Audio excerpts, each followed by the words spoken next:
Presolowski, and welcome to my harp guitar lesson on Romanza.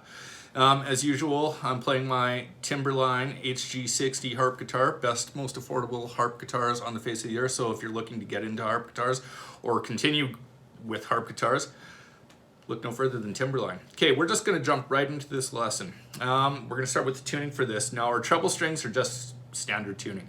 E, A, D, G, B, E. Sub bass strings, E, A, B. That's really the only strings we're using for this song, but just to continue on, I also have C, D, and G, which I do play as well. Now, there's two basic parts in this song, A section, which is the minor section, and a B section, which is the major section. It's all based around 3 chords, so get used to the idea of thinking of chords for this song. It'll also just get you used to the idea of how to kind of move and manipulate the bass strings when you start thinking about chords versus just the individual string.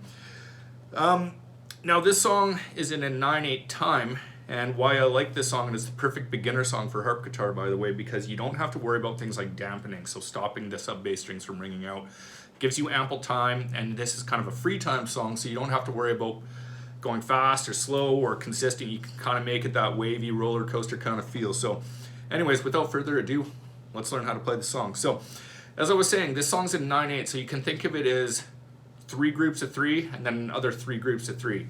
Now, what I'm going to be doing for this is every time I play one bass note, I'll be playing 3 groups starting with that. So, for example, I'm just going backwards with these 3 fingers, by the way, on the treble strings, pretty much the E, B, and G strings exclusively.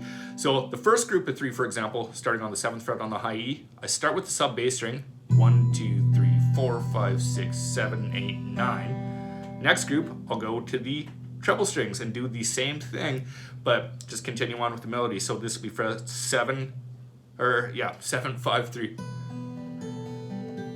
So we'd have next grouping we have here is 3, 2, 0,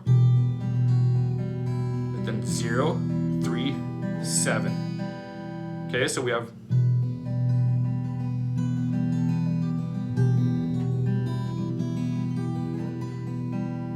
next grouping from here, we go up to the 12th fret, back to the sub bass string, 12 3 times, and 12 10 8. Okay, so pretty easy so far. So all together,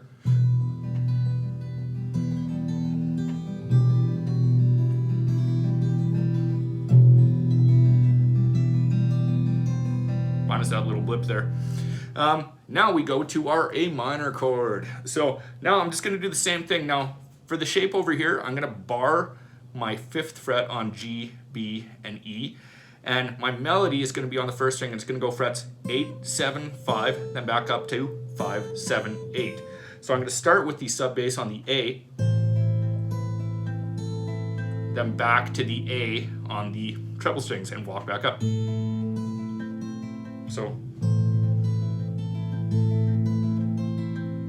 okay, so next part after this, we're going to have our B7 chord. So all I'm doing here is I'm going to completely bar the 7th fret here on all 6 strings. And because I don't need my A or D string here, I'm not going to play anything on there. I'm just going to hold the bar throughout. And I'm going to get this middle finger here on the 8th fret on the G. So I should have fret 7, 8, 7, 7. Now, same idea, I'm just going to play the B.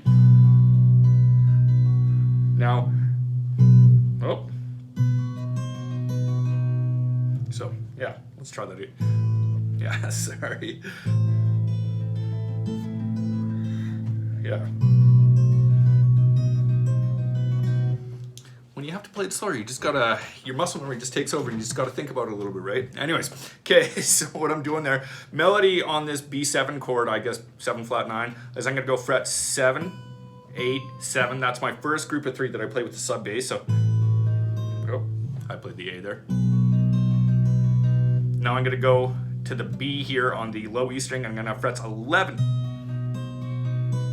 and that's 11, 8, 7. So we have. Now I'm gonna do what we did before. So this time that's good with the sub bass on the E. 7, 5, 3, 3, 2, 0. Okay, so here's what we got from the tippy top so far. By the way, the tippy top of the song, what you hear me do, is this kind of B7 chord here, minor 7. So I am just doing the harmonics on frets 12 on A and D along with the B. I just figured that sounds a little bit nicer than going right in as that's ringing out too. So I'm just gonna play it just kind of at a moderate pace to see what we got so far and kind of talk through it as I'm playing it. So I start with my minor 7th here. 7, 7, 5, 3, 3, 2, 0, 0, 3, 7, 12, 12, 8, 10, 8, then our 8, B7, E minor again.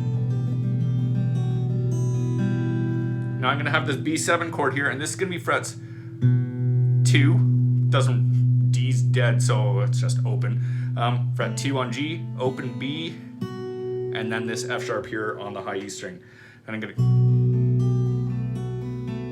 okay, and that's gonna be fret 2, 3, 2 if you want to hold it like this and use your ring finger and pinky, whatever. I just use my pinky. So once it,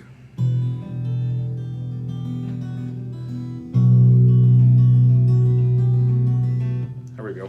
So I'm just staying on that for the first 3, 2. Now for my E minor arpeggio, you would usually, I don't do that here. I just open hand, and I'm just going to go.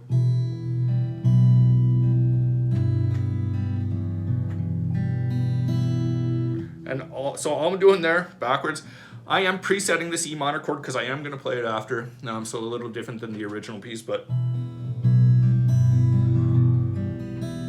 And I'm just rolling there, that E minor. I do a rest stroke here with my 3 fingers to get that down and back to that 3rd fret. Okay, so that whole section.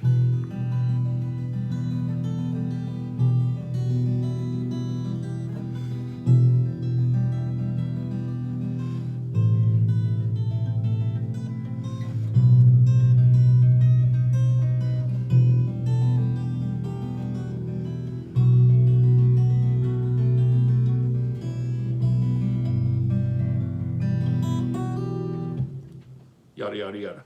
Okay, so we go through that section 2 times.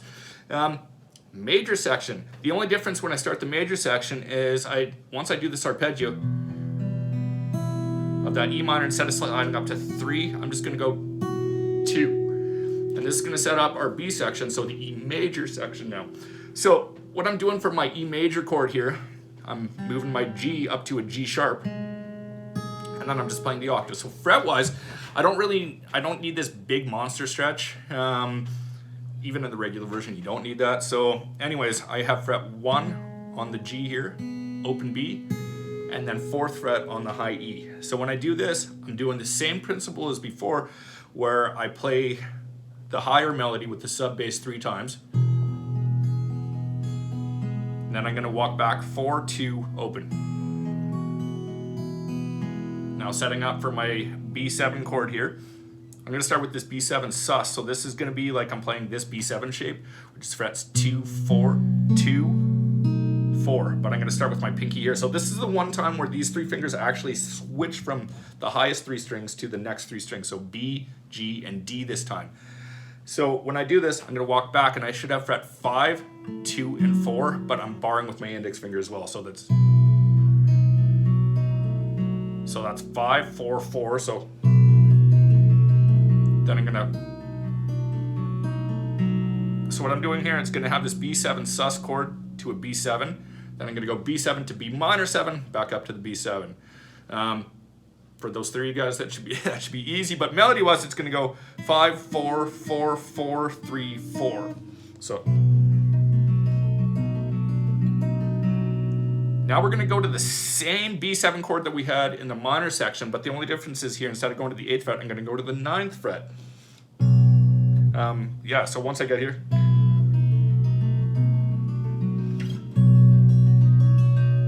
I'm starting right here on this 9th fret. So instead of the bar and starting on the 7, I'm going to start right on the 9th fret. And that's, so 9, 9, 9, 9, 11, 9. So here's what we should have in the major section so far. So starting with an E major chord, B7 sus,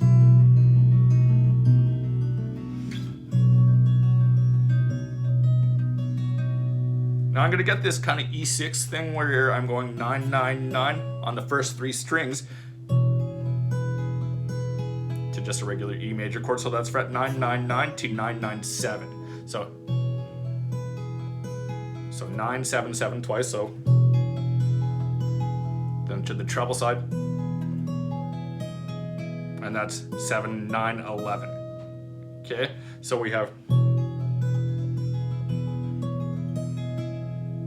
now that melody is going to move up again to the 12th fret this time, but I'm still going to take care of these 9s. Then I'm going to walk down chromatically.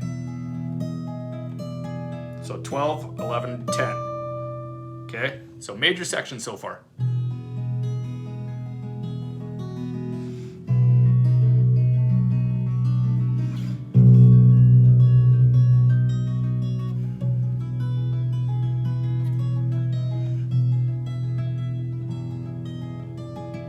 Okay, now we've got our A chord. A little bit of a stretch here. So I have my A arpeggio or triad here. So I'm gonna have fret 6, 5, 5 on the first 3 strings. I am gonna do kind of a big stretch. So if you don't want to preemptively bar that index finger, go ahead. I preemptively bar. But if you want to start here and then adjust after, go ahead. But if you can do the bar, do the bar. You're gonna save yourself a world of trouble. So.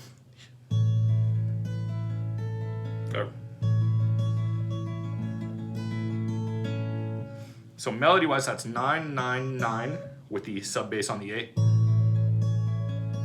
And 9, 7, 5 with the treble A. Now I'm gonna go to this A or E chord here. Just looks like a regular old D chord except 2 frets higher. So frets 4, 5, and 4. I'm not using these fingers though. I'm gonna use my middle ring and pinky, which is just kind of like a movable D chord shape. The reason is it's going to make our chord change to the next chord 10 times easier. So when we're here, that's all we're doing on the E. That's it. I'm literally, okay. So far, E major section, we got our E, B7,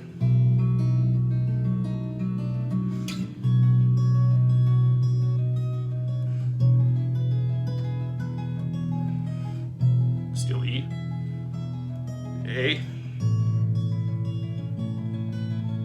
E. Now I'm going to take this shape that I have here, this kind of D chord shape, and I'm just going to lift up my pinky. This is nice and easy here. This part's actually easier doing it like this than it is in the actual song. So all I'm doing here, this is frets 4 on the high E, open B, and 4th fret. Melody-wise, I'm going to go 4, 5, 2. So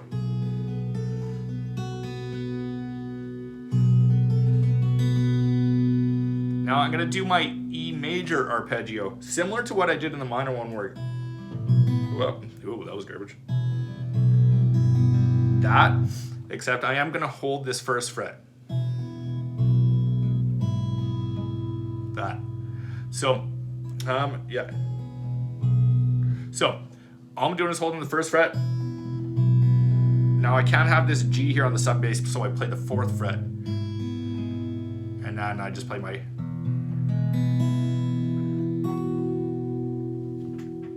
second fret again to reset that section. So all together for the major section, E, B7, still B7, E, still E, A, E, B, E.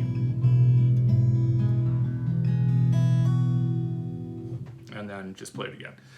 So it's literally just those 2 sections, back and forth. That's it. So I do the A section twice, B section twice, or sorry, yeah, A section twice, B section twice, back to the A section again.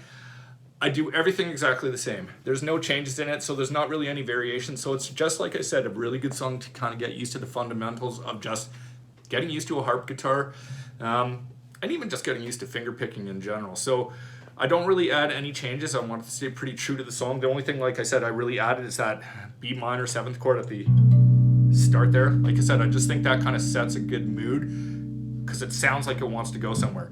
If I just jump into the song, it sounds cool, but I think the addition of the whoa, that kind of leads a suspense to,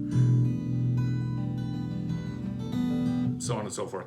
Okay, so the only thing I do different is towards the end of the song, I just do a cool little arpeggio to just finish it out. There's tons of different ways to finish it, make it your own, but what I am doing is I'm just ending with that same arpeggio here. So when I do that, I'm going to do the first string, but I'm also going to go back to the B and G, and then now really easy arpeggio, or just kind of minor chord, but just using harmonics this time, and that's going to go fret 7 on the D string, then G and B on the 12th fret, 7th fret on A, 12th fret on the high E, and then that sub bass string. I really wanted to highlight that sub bass at the end. It just makes a good drone. That's another thing that I love about this arrangement is the sub bass strings in this song really highlighted. It really gives it, I think, a piano quality versus just kind of sounding flat versus the other ones. So, yeah, those are your two sections here. So one more time on that last arpeggio,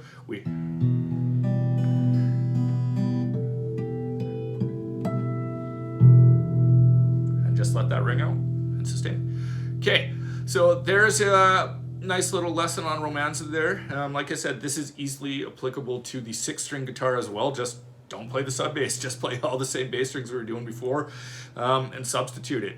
Besides that, it's almost exactly the same, but like I said, the perfect beginner song for harp guitar. And yeah, and thank you for watching. I hope you learned something. Thanks.